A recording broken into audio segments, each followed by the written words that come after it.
Let's get right to it.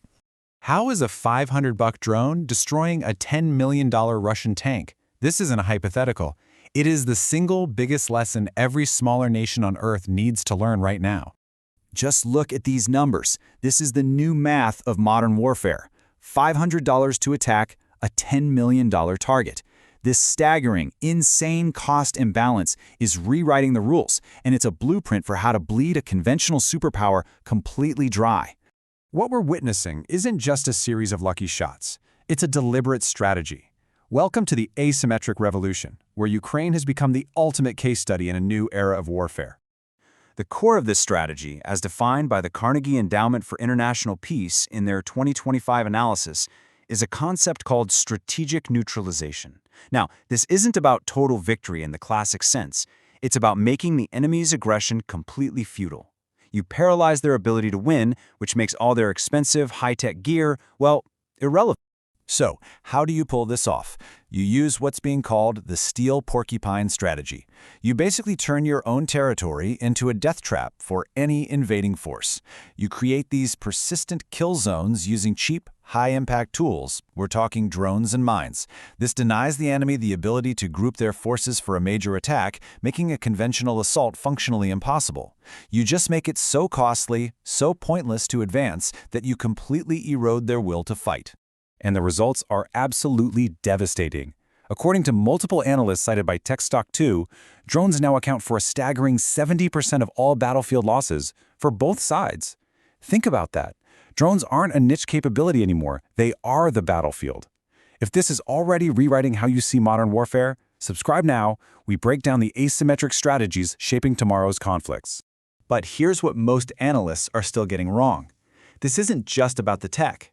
As reports from the SITG Journal and RUSI have highlighted, this is a war of adaptation, and Russia's rigid command structure is systematically failing. That 2023 quote from RUSI on the screen says it all. Their top-down bureaucracy is so broken that a lesson learned by one unit is never passed on to the unit next door. They're making the same deadly mistakes over and over and over again.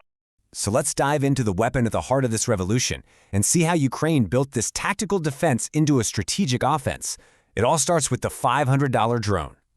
We are talking about industrial scale here, specifically FPV or first-person view drones. TechStock Square reports that Ukraine went from producing about 20,000 of these a month in 2024 to an incredible 200,000 a month by 2025. Their national goal? 4 million drones a year. This isn't a small-time operation. It's the mass production of a precision-guided weapon. And you've got to understand, this isn't just a military strategy. It's a full-on national mobilization. Again, according to TechStock2, Ukraine now has over 500 domestic drone manufacturers. They've created a national defense tech ecosystem, what some are calling a future Silicon Valley of defense technology, where innovation is happening in real time right on the front lines. And this is where things get really interesting. Ukraine didn't just use these drones for defense. They escalated, crippling Russia's most valuable strategic assets deep inside its own territory in an operation codenamed Spiderweb. The Guardian called this a spectacular attack planned over 18 months, and the genius was in its simplicity. Step 1. Infiltrate. They smuggled 117 FPV drones across the border. Step 2. Conceal. They hid the entire arsenal inside what looked like a bunch of ordinary cargo trucks. Step 3. Deploy. They launched drone swarms from these mobile platforms already inside Russia. And finally, the strike, hitting multiple air bases all at once before dawn. And this is the core tactic right here, using low-tech concealment, a simple truck, to defeat billions of dollars of high-tech perimeter security. You don't need a stealth bomber when your launch pad is just a few miles from the target. As the think tank Chatham House warns, this tactic is a terrifyingly simple blueprint that could be copied almost anywhere in the world. So what was the result? The crucial point is this. President Zelensky claimed the operation hit roughly 34% of Russia's entire strategic bomber fleet. Let that sink in for a second. In one night, with what are essentially modified hobby drones. Now, this asymmetric revolution isn't just happening in the air. It's arguably even more decisive at sea, where Ukraine has shown the world how to defeat a major fleet without having a navy of its own. To really get what happened here, we need another key concept from the Carnegie Endowment: functional defeat. This means you don't actually have to sink every single ship. You just have to damage the enemy's naval force to the point where it becomes operationally irrelevant, where it simply can't do its job anymore. And that's exactly what the UK Minister for the Armed Forces, James Heappey, confirmed Ukraine did to Russia's Black Sea Fleet. And this just lays it all out. On one side, you've got Russia's powerful, conventional navy, and on the other, you've got Ukraine, a country with virtually no navy to speak of. Using cheap sea drones, they essentially forced the Russian fleet to withdraw from its home base, rendering it useless and reopening vital trade routes. Ukraine achieved functional defeat of a major naval power with a fleet of remote-controlled boats.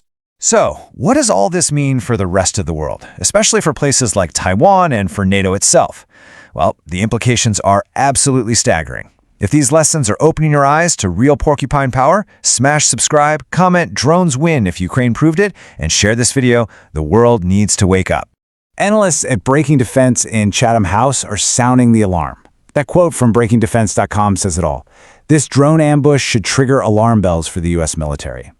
And why is that? Because all of NATO's expensive, concentrated assets, aircraft carriers, air bases, logistics hubs, are dangerously vulnerable to these exact same cheap, simple, effective tactics. And here's the real game changer that nobody seems to be talking about enough: the economics of it all. As we've seen in the Red Sea, the U.S. Navy is firing $2 million missiles to shoot down $2,000 Houthi drones. That's a 1 to 1,000 cost ratio. It is completely economically unsustainable. This is the blueprint for how you bleed a superpower dry, forcing them to spend a fortune to defend against pennies. All of this points to a new theory of victory for the 21st century, a new doctrine for how smaller nations can defend themselves. It's not about matching a superpower tank for tank anymore. It's about making an invasion impossible from the start. And this brings us to the final, mind-blowing revelation. The Carnegie Endowment argues that victory itself has been redefined. It no longer requires a peace treaty or a total military defeat. Victory is now achieved when you reach strategic neutralization, that tipping point where the enemy's war becomes operationally pointless, just too costly and futile for them to continue. And that leaves us with the fundamental question that's going to define conflict from now on. If cheap, adaptable, off-the-shelf technology can neutralize a conventional superpower, what does the word superpower even mean anymore? Ukraine didn't just survive, it proved asymmetric warfare works. If you want more raw source analysis exposing how underdogs can defeat giants, subscribe, turn on notifications, comment your biggest takeaway, and share this with someone who still believes in conventional superiority. This is Porcupine Defense, where asymmetric wins.